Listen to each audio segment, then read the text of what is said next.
And I hate these. That is probably the worst part of this model. And anyone out there who has this model, we're all thinking the same thing. Yeah. You do this at the start of the battle, and you set it up, and it looks great. And then as soon as someone does that, the thing falls off. Would you look at this shirt? I've never felt more alive. Did not think it would look this dumb. Beautiful. Dumb? How dare you, sir? It's the second edition Space Wolf supplement. Look at how good he looks. He does not look good. This is a pretty classic.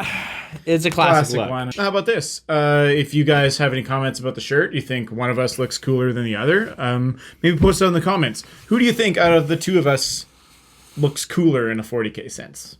I look the coolest. Also, like and subscribe. Steve, what are we doing today? So we are talking about these speeders. Look at these bad boys. Yeah. Just breaks my heart I can't play my old man speeders. Yeah, you know, the ones that I had in other editions. Dude, put the shirt away. Today we are talking about the Storm Speeder and its 3 variants. There are so many ways that each one of these variants can impact your army's design essentially from the jump. Like, if your first addition to your army is one of these speeders, it changes the dynamic of your lists from that point on. It does, actually, yeah. And you can, depending on like the detachment you're using, what you want to put into your army, and like how you kind of want the whole like makeup in the games to go, like really dictates what kind of speeder you want to put into the list. So I've broken one of the speeders. Mm-hmm. When they first came out, so when we're talking like, release of the Codex and the Index, and whenever, Space Marines had to deal with an Index for the least amount of time, they were like real expensive. Yeah, their point costs have dropped significantly in the last little while. And recently, again, they've gotten a points drop. The lowest one, I think, is 115, and the highest is 150. Yeah. We're going to be going through all 3 and, their benefits and bonuses and where we think that all that stuff lies. But as far as points go, them floating between the 115 and the 150, they're great little slot-ins, and their force multiplication abilities are incredible. Yeah, they are.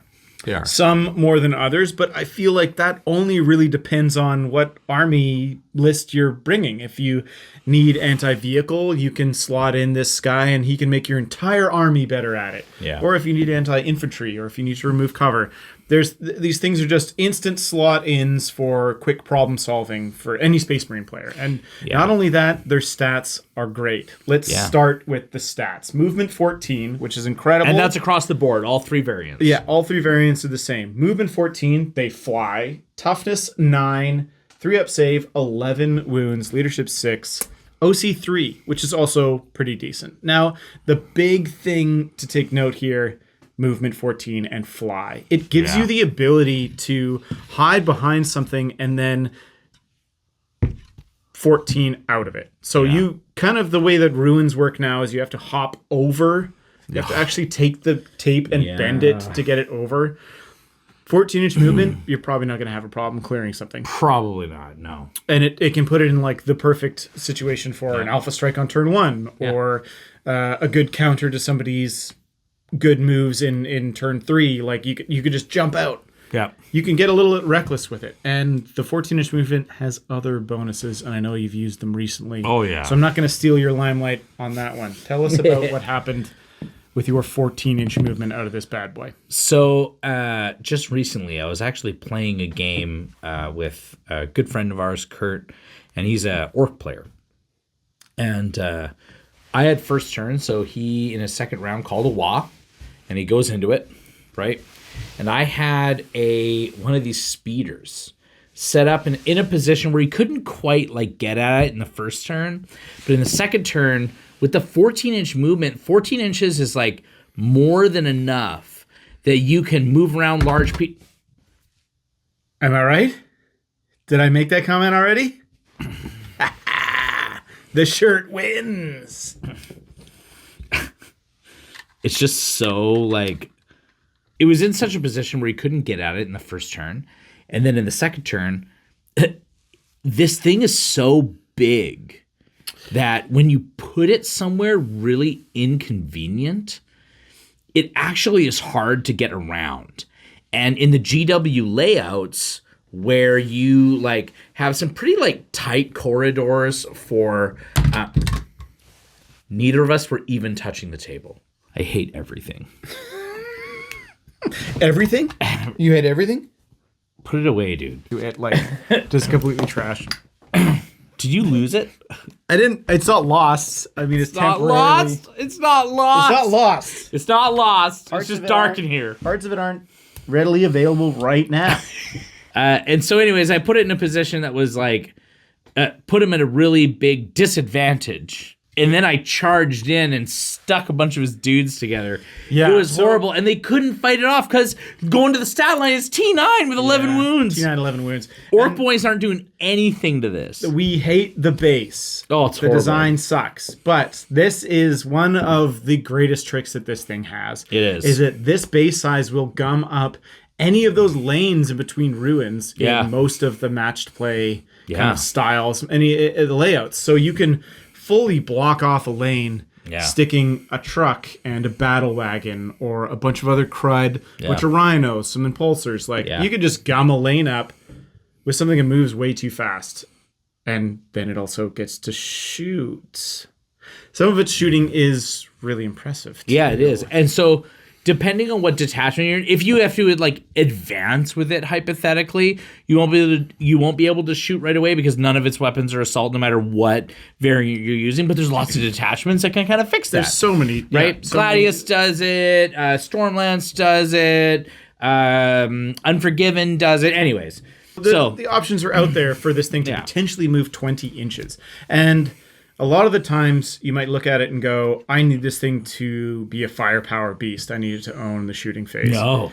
But sometimes just roadblocking your opponent in the movement phase will get you a better, cleaner victory. Yeah. And then too, like, this is where the variant choices come in. So let's go through the variants. Absolutely. Yeah. So start off with the Hailstorm. Let's do the Hailstorm first. Hailstorm's the cheapest. Yes. At 115 points. It's so cheap. It's shocking that it's 115. Well, I mean, but this is the thing, is it was never taken ever, right? Because back when they were all like the same point cost, you'd never take it. But now that they're all kind of different, now it makes sense. We covered the stat line: 14 movement, toughness 9, 3 up save, 11 wounds, leadership 6. Pardon me, I'm just reading this straight off. OC 3. It has 2 frag storm grenade launchers. Yep, which is a good profile. An onslaught Gatling cannon, which I know you really love, and a twin iron hail heavy stubber. Not bad. Those guns are all not too bad, but it's this hail strike ability that it has. This really is. This is why you're paying the points for it. Each time this model has shot, select one enemy unit, excluding monsters and vehicles, which is terrible. Hurts my heart. Hit by one or more of those attacks until the end of the phase. Each time a friendly adept sees a start, his unit makes a range attack against that target enemy unit. Improve the armor penetration characteristic by 1. That means you go from armor penetration 0 to arm penetration 1. And what's nice about this too is you don't actually have to wound. Like, you don't have to wound. You don't have to like kill a model for its hailstrike ability to work. You just have to hit it, and it's definitely going to hit it. And all of them have the same rule. It's hit with any of the weapons. There's not like a hailstrike gun that it has to hit with. Yeah, no. It's just shoot with anything. So my eyes go to the twin iron hail heavy stubber. 3 shots hitting on 3s. That means you're going to hit. Yeah, rapid fire 3. You definitely hit with it. 36 inches. So you can cross the table. You can mark something, minus AP. Yep. And then everyone else rips into it. Yeah. The fact that it reduces, or it doesn't, it technically doesn't reduce. It improves your armor penetration by 1. And it's not a plus ability, which means it's stackable. So it's not one of those things where it's like, oh, you get +1 to your hit or +1 to your wound. The actual AP value increases by 1. It's not a plus or minus modifier. So it doesn't do any of that kind of like, well, we can only have +1 or plus. No. It'll work. Which means it combos really well with strats. Things like Storm of Fire from the Gladius. AP2. AP2. You could go like really hard with it. But if you have like this and a squad of deep striking Terminators or Inceptors. Yeah. Inceptors with this would be nuts with assault bolters. And just go +1 AP to the assault bolt guns, and then you go, I'm going to I always call it Firestorm, but it's Storm of Fire stratagem, and all of a sudden those bolters are AP3. Yeah. And those guys just absolutely right? riddle. While this is also accomplishing some kind of tactical goal for sitting in a certain really like, crappy place for your opponent, right? Or sitting on an objective or accomplishing you some kind of like, be there secondaries, things like engage in all fronts, right? So, and it's something that Space Marines don't have tons of, which is like a tough and fast moving unit, right? Its close combat is garbage, but that doesn't mean that you shouldn't charge with it. Charging with it and relying on its T9 and 11 wounds. Hell, tank shock with it. I don't know. You get 9 rolls with the tank shock. That's not bad. Think about it if it's going to roadblock your opponent. In really cool ways. Yeah. The hailstrike's pretty awesome. And for 115 points, how do you go wrong? For an army buff like that. Yeah, for an army buff like that, how do you go wrong? It's great. It's pretty right? wild. So thinking about the hammerstrike, so the one that's next up, it's 125 points. 125. So this one is where you actually start getting a little bit more of like your oomph. So it's got a set of crack storm grenade launchers.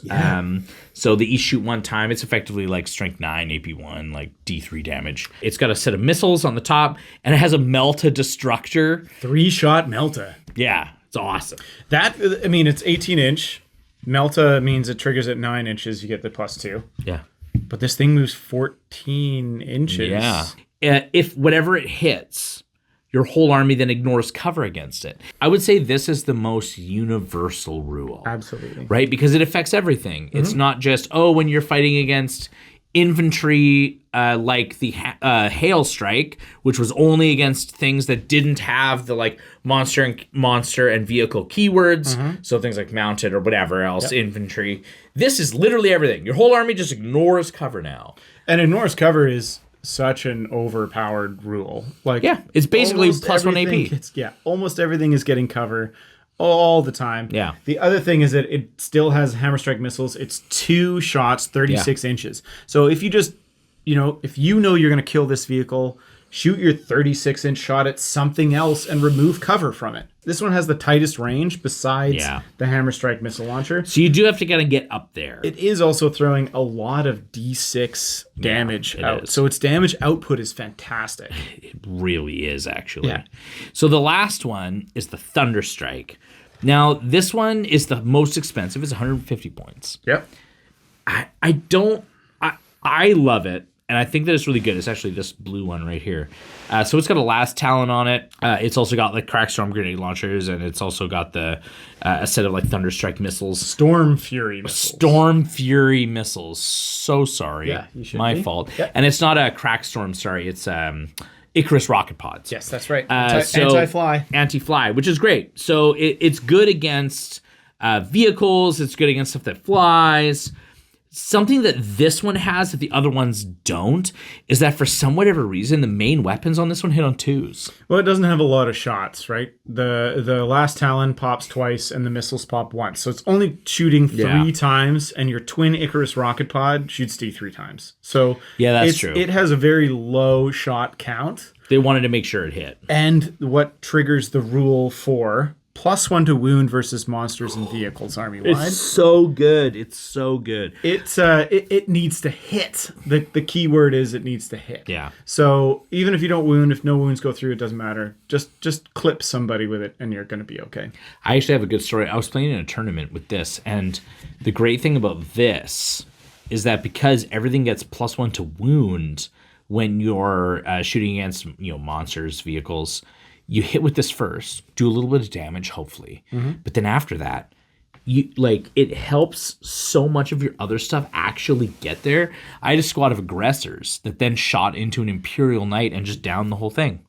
Wounding on 5s. Because it would wound on 6s.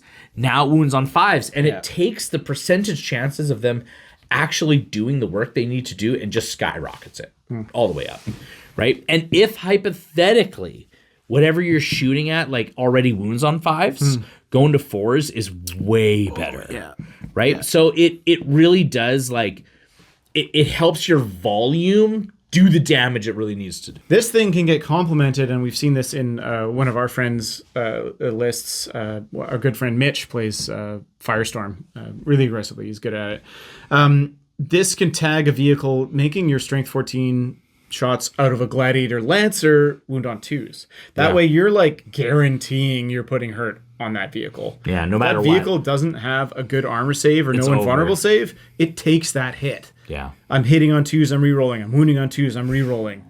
Oh, it's brutal. Minus whatever. It's just brutal. Yeah. Huge like AP modifiers. And then it's, I think, D6 plus 3.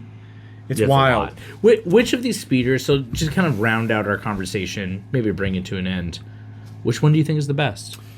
The one that I think is the best would be the hammerstrike for removing cover. I think that's the best, but I think if you're tooling a list towards doing a particular thing, I think the thunderstrike is the better call. Because just the inclusion of the thunderstrike means you need to include less anti-tank for your army wide. Yeah. Just one inclusion. That's it. I'm going to shoot your vehicle. Everything that I shoot after this thing shoots at that vehicle, +1 to wound. So even your rank and file, who even cares, garbage, is wounding anything in the game on 5s. Which is really good. Which gets to be pretty wild. It's pretty good, yeah. In the shooting phase. So I'm going to go, I agree with you that I like these two. I actually think now with the new points changes, that the hailstrike might be the best one. Really? Really. Just because of its cheap. Yes. It's so cheap. 115 points for something that moves as fast as it does, is as tough as it is, lays down the kind of fire that it does, and then kind of helps you get there against, like more heavy infantry. So like being able to, hit a squad and be like, everything has -1 to hit against, -1 AP against it. Now you take, like, Space Marines are also plagued with weapons that are either AP nothing or AP 1, or like AP 5, like, or AP 4. Yep. It's only in the 2. Like, it's very rarely, aside from close combat, do they have a lot of like AP 2 guns or whatever. But like, you take a hail strike and you shoot something, and now suddenly, even on freaking intercessors, they're go to strength 4, AP 2, 1 damage, and you just absolutely shred infantry. In the argument of my own choice, removing cover from something is very, very, very close to +1 AP in this game. Almost everything gets cover all the time. Hypothetically, but if you're playing like one of the detachments that can ignores cover anyways, right? Laughing. So even if you storm a fire, so let's say you have a 10-man pack of intercessors, you hit with hailstrike first, all their guns go to AP -2. Yep. Right? Let's say you're in the dev doctrine. You storm a fire, another AP, they go to AP 3, and then they ignore cover. Yeah. Like, against an infantry unit, that infantry unit is gone. Yeah, totally is right? done. Absolutely obliterated. While I don't think it has the most oomph as the other ones, being able to just kind of like low-key, like, shove it in there. Yeah, just is 115 points. You can slide that into most lists. Most lists, right? Yeah. So I like it. I think its new point cost is what makes it that way. I wouldn't have argued this in the previous world, but I like it a lot. So that's what I think. But I fully agree that like the ignore, like, honestly, you can't go wrong with any of the inclusions. No, they're all great. They're all great. Yeah. It just depends on what your list does. Yeah. But you think it's this way, I think it's that way, and I think depending on how you build your list and what you want them to do will kind of dictate what the true answer of that question is. And it probably depends a lot on like what time in your list building phase do you add these. If they are the first thing that you add to your list, then you're going to build around them really quickly. Whereas they could be the end 115 points where you just go, oh, who gives a crap? Throwing that thing in, because I know and you play it differently it's going to because do of that. something, right? So in the list building phase, think about how you put these in and how much importance are you putting on the storm speeders. I like it. Well, if you like this video, if you like hearing us talk about 40K, if you like this shirt, all right, Tell us how you want to use the storm speeders. Head down into the comment section. Help us talk about put the shirt away. From all of us here at Hyperspace Hobbies, this is Space Marine Steve. And this is the shirt. Ian, sorry. It's Ian. Saying have a wonderful rest of your day.